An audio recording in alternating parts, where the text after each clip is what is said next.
Analysis of the poem Once Upon a Time by Gabriel Okara. Gabriel Okara is considered to be one of the first modern African poets born in Nigeria. He uses folklore, religion, myth, and social issues to explore the tradition and transition. The poem Once Upon a Time is written in the backdrop of Nigeria's independence from Britain. The poet seems to be shocked by the change of lifestyle, values, and morals, and the total change in the worldview in the new independent country. The poem is a conversation between a father and his son. The son does things with emotions, and father wants to forget his fake personality and relearn and recreate his personality by following the values of the past. He asks his son to express true love and to have real concern for others. Gabriel Okara's Once Upon a Time is about the artificial relationship and manners prevailing in the present world.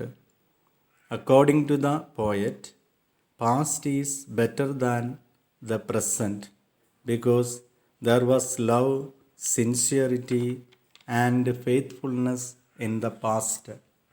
Now, in the present, everything has changed. Hence, the poet wants to relive the past. Once upon a time, the people used to laugh with their hearts and eyes. That is, there was genuineness in what they said and did. But in the present, there is only outward teeth, laugh without understanding the speaker's real self. The eyes are described as ice block cold.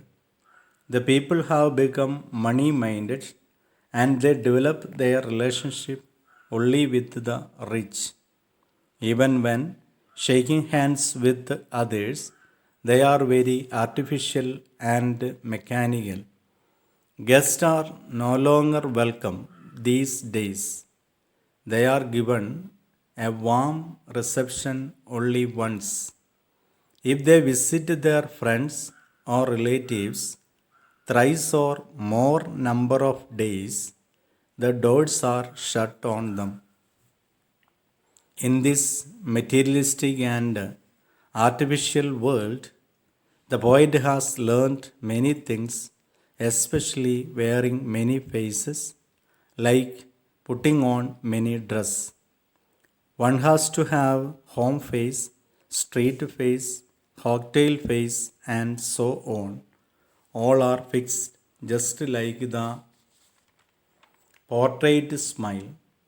The speaker has also learned laughter with teeth, the art of saying goodbye when he means good riddance.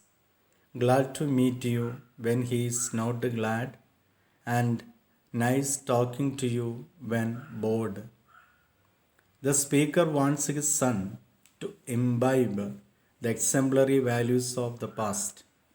Towards the end of the poem, the poet appeals to his son to show him how to smile wholeheartedly.